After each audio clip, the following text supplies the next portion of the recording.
Hola, ¿qué tal? Bienvenidos de nuevo al podcast Literatura y Viajes. Yo soy Beatriz Blumen y como cada martes en este podcast hablamos sobre literatura y destinos interesantes a los que viajar tanto en la vida real como a través de los libros.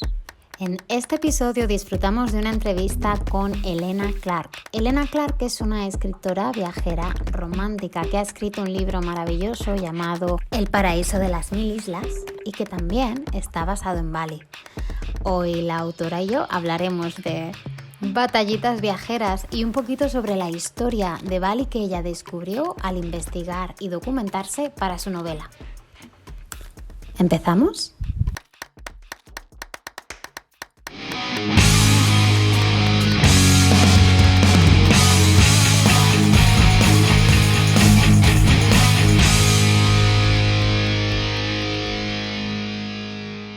Hola Elena, bienvenida al podcast. Muchas gracias, Beatriz. Estoy encantada de estar aquí contigo para hablar de uno de los sitios que más nos gustan. Pues sí, la verdad es Bali. que... ¿Quién nos iría hoy a Bali, por Dios, ahora que empieza a venir la primavera? Claro que sí, es que ahí hay mucho que ver además porque luego tienes las islitas de alrededor que te coges cualquier barquito, lo que sea y da mucho de sí. Totalmente. Bueno, Elena, yo te he hecho una pequeña introducción antes de que pasaras por aquí, pero me encantaría que le contaras a nuestros oyentes. ¿Quién es Helena Clark? Bueno, pues Helena Clark es escritora y viajera, o sea, y romántica. Esas son un poquito las tres cosillas que me definen. Helena Clark es un seudónimo y trabaja sobre todo con novelas coloniales y con novelas en destinos exóticos. A mí me encanta viajar, desde pequeñita he tenido la suerte de que mis padres me han llevado a todas partes. Bueno, yo, cuando eres pequeño piensas que todo el mundo es igual que tú, porque es el único mundo que conoces, pero luego al cabo del tiempo he descubierto lo muchísimo que yo viajé de niña y todas las experiencias que tuve de distintas culturas y de viajé por Asia, fui a África, estuve en Latinoamérica y todo eso se me quedó mucho y sobre todo es el mono de viajar, ¿no? Lo que llaman el virus del viaje que luego no lo puedes dejar porque es una manera de ser y una manera de estar en el mundo, ¿no? Y la cosa del viaje, de conocer otros sitios, otras culturas y bueno, el romanticismo, pues sí, soy una persona muy romántica y me siento muy cómoda en ese género, ¿no? Te entiendo tanto. Yo me defino, bueno, o me he definido como soy una escritora romántica y viajera, o sea, total, igual, igual. Es que Además, yo te descubrí por internet y dije, esta persona y yo somos almas afines. La tengo que además, escribir. además, las dos hemos escrito un libro que Hola, ¿qué haces? Está basado en Bali.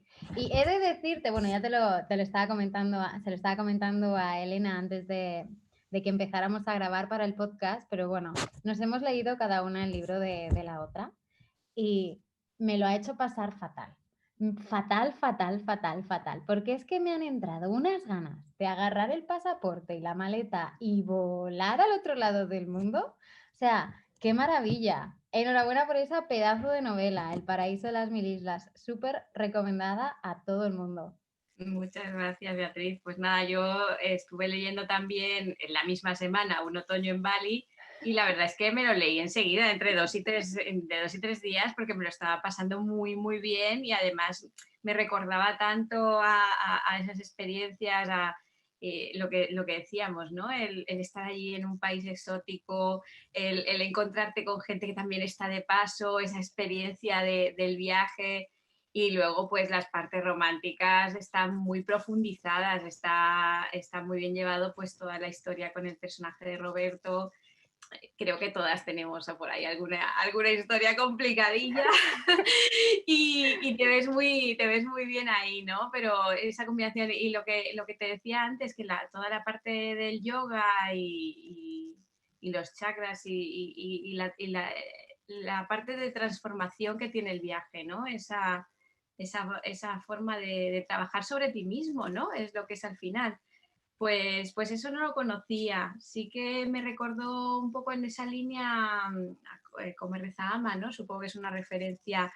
Yo cuando estaba trabajando con la editorial en este proyecto del Paraíso de las Mil Islas, que lo hicimos un poco en paralelo, pues también salió esa referencia. Me leí el libro, vi la película, porque era una referencia que estaba ahí, ¿no? Bali es un lugar que yo creo que tiene mucho que ver con eso, ¿no? Donde uno va como a encontrarse a sí mismo. Totalmente, de hecho, bueno, en uno de los capítulos del libro, yo he pasado allí varias etapas, ya te lo he contado, y creo que no fue hasta la segunda vez que fui, que un taxista de estos de la moto me contó que Ubud, que es el nombre de uno de los pueblos, una de las ciudades, significa medicina, que es medicina para el alma. Y me pareció, o sea, se me erizó recuerdo el vello y dije, es que es total, o sea, este lugar tiene una energía tan potente, de tan Renovadora, sanadora, sí, ¿verdad? renovadora, sí. Oye, Beatriz, te quería preguntar como curiosidad ahora que has dicho lo de las motos. ¿Has llegado a conducir motos en Bali tú? Sí, pero bueno, me ha dado un miedo. Porque es un poco locura. Ahí no hay reglas, vamos. La gente va suelta, suelta. Reconozco, mira, la primera vez que fui a hacer un retiro de yoga. O sea, yo fui directa a eso. Y me acuerdo que todo el mundo se hospedaba dentro de lo que era el sitio, ¿no? El lugar donde se hacían las clases. Y yo me había alquilado, porque soy así de hippie, un Airbnb en el otro lado de la ciudad. Y me quería alquilar una moto, pero me daba miedo. Entonces yo todos los días me iba andando y volvía y me decía que eso me venía muy bien para el alma porque a mí me gusta caminar y bla, bla, bla. El caso es que la segunda vez que fui, pensé que era una gilipollez tremenda no coger una moto. Pero yo había estado viviendo antes en Tailandia y tuve un pequeño accidente. Bueno, Sí, además fue justo la semana antes de irme de Tailandia. Tuve un accidente con la moto por la noche, se me cruzó un perro y me tiró. vaya. Y bueno, no, a ver, no me pasó nada. Puntos por todos lados, pero no me pasó absolutamente nada. Lo que pasa es que desde entonces le cogí un miedo a las motos que no te lo puedes ni imaginar. Yo que me lo pasaba súper bien haciendo curvas y bajando cuestas y no sé qué. Lo cambiaste por la bici, ¿no? Totalmente, aunque sí que es cierto que la segunda vez que fui alquilé una moto, la segunda o la tercera, no me acuerdo, alquilé una moto mientras estuve dentro de Ubud para moverme alrededor. Eso sí, yo era de las que iban así como con los hombros pegados y a 20 kilómetros por hora como mucho, en plan, cuidado, vea, no la líes, no la líes, no la líes. Pero sí, es una locura de tráfico. Zonas en Bali que son más complicadas que otras, ¿no? Porque hay zonas rurales que están prácticamente desiertas, o sea que un poco dependiendo de si te alejas de los centros más... En Ubud es donde estuve alojándome principalmente la última vez que fui y ahí así que había bastante gente, pero luego hay zonas de Bali que están bastante despobladas, ¿no? Sí, totalmente. Además, las islas, como tú decías antes, también hay un montón de sitios para ir, ¿no? En Indonesia, alrededor de Bali, para explorar quien quiera ir. Es una maravilla, es un paraíso. Y bueno, eso también se ve en tu libro, ¿no? Y además lo que me ha fascinado tanto también es que es esa mezcla que haces del pasado y el presente. Es decir, para quien no se haya leído el libro todavía, la protagonista, una de las protagonistas, Mara, ¿no? Vive en Madrid, acaba en Bali en el día de hoy, ¿no? Más o menos. Y encuentra la historia de Cecilia, por algo que si quieres nos lo contarás tú luego, y es una historia que está basada en el siglo XIX. Entonces me ha fascinado tanto ver como esa cultura de la cual yo he aprendido un poquito, pero vamos, ni una décima parte seguro, porque da para muchísimo, ¿no? Pero verla en un tiempo pasado, verla antes de que se volviera más occidental o de que fuera más normal, estuviera tan normalizada. ¿Cómo fue esa investigación? Cuéntame. Pues bueno, fue una fase de un par de meses, lo que dediqué en exclusiva solo a buscar las fuentes adecuadas y a prepararlo, ¿no? Tenía un calendario, me había puesto, tenía ya la fecha, antes de escribir tenía ya la fecha de publicación, o sea que ya sabía cuándo el libro iba a salir y sabía que tenía que estar para entonces tuve que distribuirme el año que tenía para prepararlo pues por fases muy concretas para no, para no faltar a la entrega. Entonces, pues fueron un par de meses solo de buscar, de leer y necesitaba un poquito de todo, ¿no? Necesitaba, que me contaran cómo era la vida allí en aquella época, un poco la parte de antropología y un poco partes como más académicas de lo que era la religión, la forma de pensar, las creencias y tal, ¿no? Entonces, pues fui a tres fuentes principales Ujú. que fueron las que me acompañaron luego durante todo el proceso. Y te lo comentaba antes, tuve muchísima suerte porque encontré un libro de ficción holandés escrito en la época colonial de un funcionario que vivía allí y que contaba de primera mano pues cómo era la vida en el siglo XIX, ¿no? Y eso es lo mejor para poder recrear luego el universo en el que tienes que situar la historia, ¿no? Se llama Max Havelaar y las subastas del café.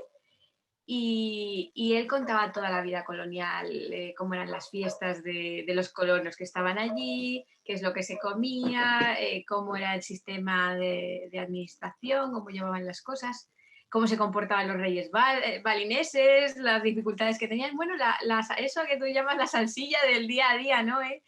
Y luego, aunque también leí libros de antropólogos y leí documentación como más académica, pues yo creo que ese fue el que más me ayudó, ¿no? El que te da la vista a la vida cotidiana.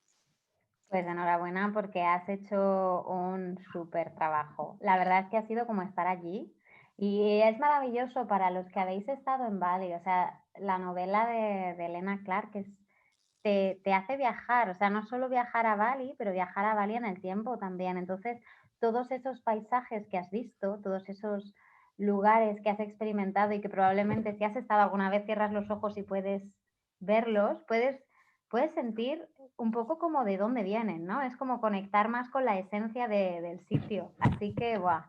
Felicidades, me ha fascinado. Y de hecho, bueno, la comentaba porque eh, la historia habla de Cecilia, bueno, es una familia holandesa, ¿verdad? Que llega allí, hay holandeses, hay muchos holandeses. De hecho, yo no sabía que había tantos holandeses en Bali antes, así que gracias. He aprendido un poquito de historia. Y habla un poco, ¿no? Pues de que está casada, conoce a alguien allí, bla, bla, bla, bla, bla, bla, bla, bla, bla. Y hay un personaje que me ha llamado mucho la atención, que es Julia, que es la hija de unos vecinos de Cecilia, que me parece fascinante porque vive un poco entre la vida de occidental, ¿no? De yo soy blanca y soy de otro lugar, y la vida de también soy parte de esta tierra y me meto un poco entre los colonos, ¿no? Me mezclo con ellos. Me encantaría, o sea, yo te invito de verdad, y te lo he dicho antes, y ojalá una novela sobre Julia, me encantaría saber, me he quedado con ganas de saber qué pasa. O sea, Sí, lo bueno de Julia es que como es una niña y los niños son como esponjas, como se suele decir, y además el padre de ella es viudo, ¿no? Entonces ella se cría mucho con niñeras balinesas que la acogen y que la hacen parte de su mundo, ¿no? Entonces está en una posición como muy privilegiada para estar entre esas dos, para enseñarnos lo que es la parte británica, porque ella es británica, y luego la parte balinesa desde dentro. O sea que ella sí que se encuentra como dividida, ¿no? Eh, es medio balinesa en realidad, realmente, medio balinesa, medio occidental, pero le pasa lo mismo que hablamos ahí de Max Lange, que sí que es un personaje histórico, que es un marino que se hizo allí, lo llamaban el raja blanco, ¿no? Porque se llegó a hacer como un reyezuelo balinés, a pesar de que era danés. Y los hijos de Max Lange eran todos mestizos. Entonces, cuando eres un mestizo, tienes ese problema de que eres como expulsado de los dos grupos, ¿no? Porque eres extraño para ambos. Y como además habían guerras coloniales de por medio, cuando yo escribo el libro están como por la tercera guerra colonial, ¿no? Cuando hay un conflicto bélico, pues eres el enemigo de ambos bandos, ¿no? Para los balineses eres el colonizador y para los colonos eres el extraño del que no quieren saber nada y te desprecian. Entonces la posición del mestizo tiene mucho de heroico. Como el camino del héroe en este tipo de contexto, porque tiene que hacerse un hueco en la vida y no es nada fácil. Totalmente. Es como, bueno, no es lo mismo, ¿no? Pero lo que hablábamos antes también de cuando estás viajando y acabas viviendo en un país que no es el tuyo y te haces tu grupo de expats, es como no eres de tu tierra porque sientes que hay algo más, pero a la vez no eres de ese lugar porque no has nacido allí. Entonces estás como en tierra de nadie. Estés donde estés, te haces tu grupo, ¿verdad? Pero te falta pertenencia a un bando y al otro. Sí, sí, y son las personas que son como los nómadas, ¿no? Los que no, lo que tú dices, no pertenecen a ningún lugar y además al final, pues muchas veces el carácter se fortalece, ¿no? Porque al no tener ese soporte de la comunidad, pues tienes un poco que hacerte a ti mismo, ¿no? Y hacerte tu hueco y decir, vale, sí, yo estoy aquí. Pero eso que comentábamos de los grupos de expatriados se parece mucho en todas partes, ¿no? Hacen su propio mundo, se apoyan entre ellos porque dices, vale, estamos aquí en medio, no somos ni de un lado ni del otro, bueno, pues nos hacemos nosotros nuestra pequeña tribu, ¿no? Y son esas personas que van rotando. Es como un poco también como los artistas que viven en la carretera o los actores que viven en los sets de rodaje, pues estás en tránsito permanente, ¿no? Esa sensación de tampoco me puedo comprometer mucho, no puedo buscarme un novio fijo, no puedo porque tienes como los pies en el aire, ¿no? Estás siempre en tránsito, siempre en viaje. Sí, eso lo hablaba con un amigo, es vivir en impermanencia constante. O sea, vives el día a día sí o sí, ahí aprendes de verdad el valor del presente, porque no sabes qué pasa mañana, sabes qué pasa hoy.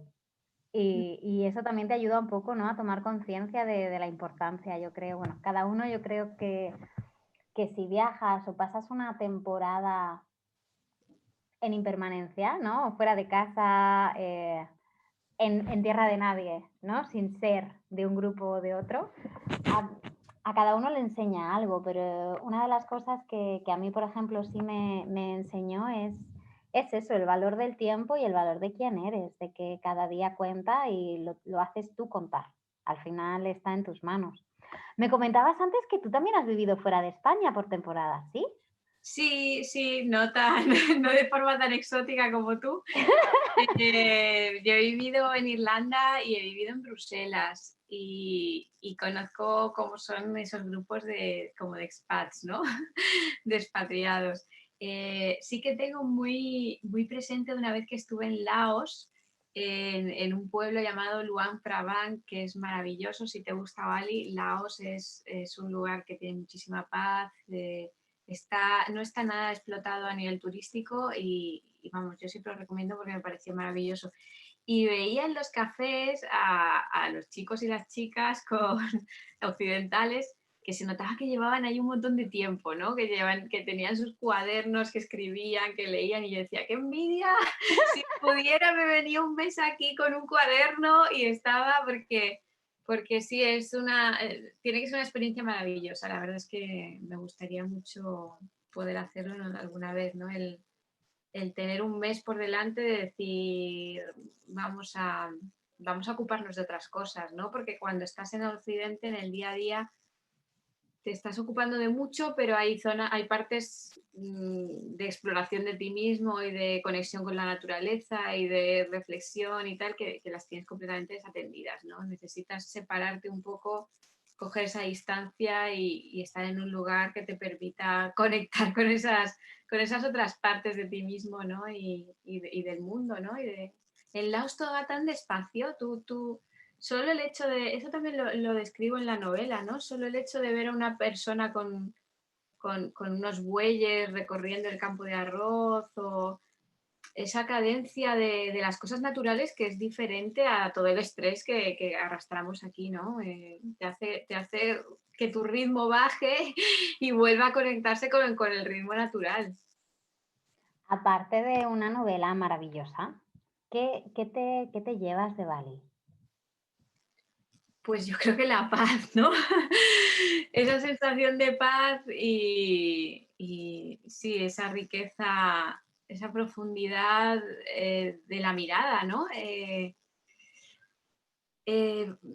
Esa cosa de mirar más profundo. Para ellos se describe, yo creo que lo digo en varias partes de la novela, lo de los ojos ciegos. Los balineses nos llaman ciegos a los, o por lo menos en el siglo XIX era así, ¿no? Decía que los extranjeros eran ojos blancos, como diciendo que eran ciegos porque había realidades espirituales que para ellos son importantísimas que no lograban verlas. Entonces, los balineses sí tenían como muy entrenada la mirada para poder ver esas realidades espirituales y en realidad al final es solo la profundidad de las cosas, ¿no? El que hay detrás de... O sea, por ejemplo, a la hora de contar las historias decían que uno no se podía quedar con la cáscara de la historia, ¿no? Que había que pelar la historia. A la hora de decir eso, se refieren a que detrás de la historia hay un significado, una enseñanza, una realidad diferente, y esa mirada incisiva, esa capacidad de profundizar, la estamos un poco perdiendo también por lo acelerado que vivimos, por la cultura de la imagen, por la necesidad de estar en multitarea, se pierde profundidad. Entonces, cuando tienes todo el tiempo por delante, cuando llevas otro ritmo, cuando solo te ocupas de una cosa, cuando solo estás escuchando una historia, ganas mucho profundidad porque focalizas mejor. Y entonces, pues esa mirada que describe un poco el ayudante de Cecilia, ¿no? El campesino que la está ayudando y que la entrena a ella, como que la ayuda a mirar el mundo con los ojos de un balinés. Pues eso es algo que me llama mucho la atención. Amén. Sí que es cierto, es esa, no todo oriental creo que la tenga, ¿no? Al final Occidente se está comiendo a Oriente, pero si conectas con gente que está todavía conectado a esa espiritualidad de la cultura, o sea, de la cultura que sea, porque lo puedes ver en Bali, ¿no? La manera que tienen sus rituales y cómo sus ofrendas a los dioses siempre tienen esas florecitas, ¿no? Los granitos de arroz, la intención que ponen detrás de las cosas, ¿no? Esa belleza que aquí hemos perdido tanto, dices, ostras, es que la intención detrás es hermosa, o sea, realmente cuidan ese detalle detrás del gesto, eso es súper bonito. Lo puedes ver también en otras culturas. Hay culturas que están un poco más despegadas, no más occidentalizadas, hay culturas que están un poquito menos, hay familias también, esto es como en todo, ¿no? No todo es blanco-negro, hay grises, azules y verdes, pero sí que es cierto, esa profundidad le da todo, le da sabor, ¿no? Sí, y hace como que todo esté más conectado, porque cuando tú trabajas a un nivel más profundo, pues es lo que tú dices, vas atando de aquí y de allá y todo tiene como más sentido. Entonces te permite una coherencia mayor en todo lo que haces, ¿no? Al ir más despacio, hacerlo todo con más cuidado, con más profundidad, pues permite una armonía mayor al final, ¿no? Que no esté todo como de cualquier manera porque dices, es que no llego, tengo que salir en 10 minutos y no me da tiempo, así que lo dejo como está. Abarcamos mucho y profundizamos poco. Creo que esa es un poco el pecado que tenemos en Occidente, ¿no? En el día a día. Amén, amén. Bueno, Elena, cuéntanos, tengo mucha curiosidad, ¿qué proyecto tienes ahora entre manos? Pues mira, lo que a mí más me gustaría hacer, y tengo todavía que ver con la editorial si puede ser o no, pero al final yo creo que lo haré igual, con ellos o sin ellos. A mí me gustaría continuar lo que tú dices, un poco la historia de Julia, retomar ese personaje, pero llevarlo un poco a otro escenario. Si te digo la verdad, creo que está relacionado con la pregunta de dónde te gustaría viajar próximamente y tal. Cuando yo con mi marido hice nuestro primer viaje, fuimos a Túnez y visitamos el desierto. Y a mí la verdad es que el desierto me atrae muchísimo, me parece un lugar muy especial, ¿no? Me encanta El paciente inglés, la película, me parece increíble y me gusta mucho también lo que son el periodo de grandes exploraciones de Richard Burton que sale en el libro y el descubrimiento de las fuentes del Nilo, toda esa parte, ¿no? Entonces a mí me gustaría enganchar a Julia con los grandes viajes de exploración, o sea, llevarla un poco a través del desierto. Cuando era pequeña también vi Las montañas de la luna, que contaba el viaje del descubrimiento de las fuentes del Nilo con Richard Burton. Richard Burton es un personaje que a mí, bueno, ya lo habrás visto en el libro, pero es que me apasiona. Me fascina, sí. Es un hombre con un carácter tan fuerte, tan determinado a unir puentes entre otras culturas, que se salta todas las normas, que aprendía los idiomas extranjeros a base de buscar amantes fuera y de decir, bueno, tú enséñame el idioma en profundidad, ¿no? Era una cosa, y esos duelos que tenía espada y fue cónsul y luego, o sea, es una persona que se mueve tanto en los estamentos ordenados como el consulado y tal, y luego que se salta las normas completamente, tuvo muchísimos problemas y fue espía y se disfrazaba y se metía en todas partes porque para él era imprescindible traer el conocimiento, o sea, su gran afán de su vida era meterse en todos lados para ese conocimiento extraerlo, robarlo entre comillas y traducirlo, él era traductor de un montón de lenguas, traducirlo y traerlo a los occidentales, ¿no? Entonces, las personas que hacen ese esfuerzo, que hacen de puentes entre culturas y que yo las admiro muchísimo. Y es una persona con una vida extraordinaria, un coraje que yo, vamos, meterse en las selvas en aquella época sin saber lo que te iba a pasar ni dónde ibas a acabar, yo lo admiro cantidad. Entonces, he descubierto la historia de una holandesa que cruzó el Sáhara, una mujer pionera y tal, y a mí me gustaría a través de Julia pues entrar en esa expedición y hablar del desierto. Bueno, me tienes firme ahí, vamos, cuéntame cómo va la cosa porque muero de ganas de leerlo solamente de escucharte hablar de ello. Para terminar, ¿a dónde te gustaría ir cuando levantes restricciones? Sí, no sé si exactamente Túnez, pero al desierto me gustaría volver. Tengo que ver exactamente, probablemente será el Sáhara, ¿no? Pero tengo que ver, va a ser una zona desértica seguro, porque ahí es donde un poco estamos en los extremos y también descubres cosas, ¿no?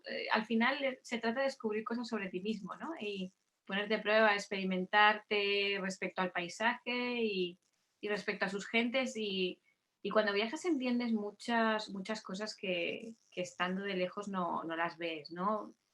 Muchas veces criticamos cómo se organizan los pueblos que viven en esas zonas, ¿no? Pero vivir en el desierto, vivir en los hielos, como los esquimales, como los vikingos, el clima determina a las personas más que nada en el mundo, el clima y el territorio. Las personas que tienen sociedades muy rígidas las necesitan que sean muy rígidas, porque cuando tú la próxima fuente de agua la tienes a 18 kilómetros, necesitas que la sociedad se mueva en una sola dirección muy claramente, ¿no? Entonces, tú puedes, no trato nunca de justificar, yo siempre digo, yo no trato de justificar cómo viven los demás, solo trato de intentar entenderlos y explicarlos. No digo que esté bien ni mal, pero la forma de pensar de la gente no es ni aleatoria, ni caprichosa, ni responde a malas intenciones, simplemente es que no han encontrado otra manera mejor. Totalmente, ahí estoy de acuerdo contigo totalmente, o sea, estamos hechos de historias. Todo el mundo es como es por las personas a las que ha conocido y las experiencias que ha pasado en su vida. Entonces, el de dónde vengas va a condicionar tantísimo dónde llegues por la familia que tengas, por el entorno en el que habites, por tu ciudad, por cómo sea tu relación en el entorno, en la escuela, en la universidad. Al final, cada una de esas cosas que vayan pasando en tu vida van a ir mostrando tu destino, que sí, que luego cada uno tiene su libre albedrío, pero va a condicionar mucho el cómo pienses y el cómo vivas. O sea, al final es lo que tú dices, viajar te abre la mente, porque viajar es otra cosa que te pasa, ¿no? Tú viajas y adquieres esa otra perspectiva, pero si no viajas no la tienes. Entonces, yo estoy contigo 100%, 100%, 100%. Es muy bonito, yo creo que es una de las cosas más bonitas, ¿no? El cómo viajar te abre a ver esas cosas, como decían volviendo a lo que decías antes, ¿no? Ojos blancos, cómo te va quitando ceguera, cómo vas viendo aristas, cómo vas viendo profundidades, cómo vas viendo otras esquinas o la otra cara. Sí, de alguna manera ilumina el mundo, ¿no? Va iluminando esas cosas que decías, pero ¿cómo es posible que no? Ah, ahora ya lo entiendo. Sí.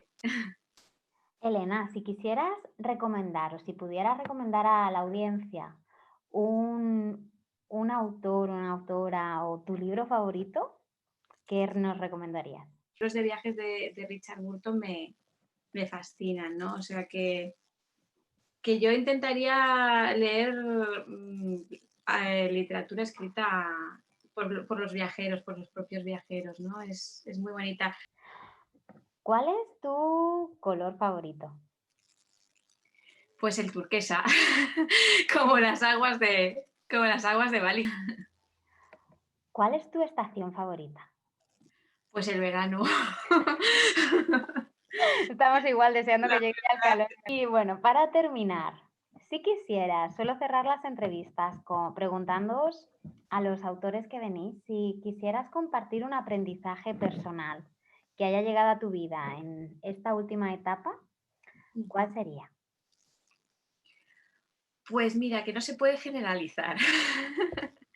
Es algo muy básico, pero es muy difícil de hacer, porque muchas veces pensamos que lo que nos pasa a nosotros nos pasa a todos y que nuestra forma de sentir es la forma de sentir de todos y que nuestra experiencia es la experiencia de todos. Nada más lejos de la realidad. No se puede, yo siempre lo digo, no, es muy difícil teorizar sobre los sentimientos o las experiencias, sobre grupos sociales. Cuando veo, no porque las mujeres, no porque las chicas, no porque nosotros, no porque... Siempre digo, y las personas que intentan teorizar sobre el amor o sobre el deseo, digo, si es que eso se construye, hay tantas formas de amor como personas, hay tantos deseos como personas.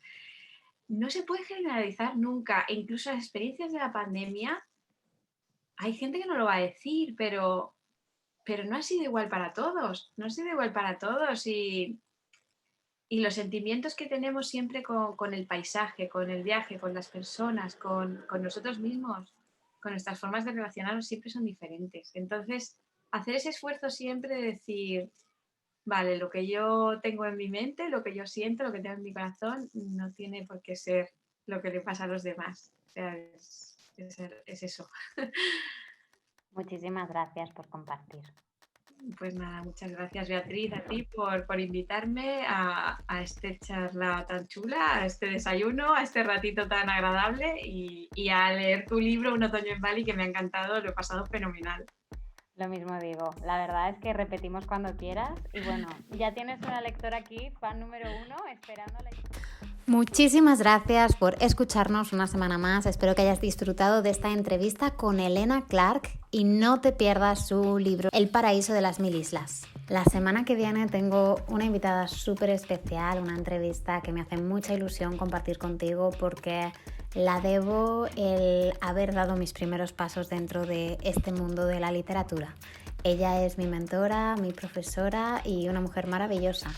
Sí, ya sabes de quién te hablo, ¿verdad? Ana González Duque. Aunque bueno, hasta el martes que viene todavía quedan muchos días, así que si quieres echar un vistazo al artículo de este episodio puedes hacerlo en literaturaviajes.com y puedes encontrarme tanto a mí como al podcast en Instagram, ya sea en @beatriz_blumen o @literaturaviajes_. Muchas gracias y feliz semana. Hasta el martes próximo.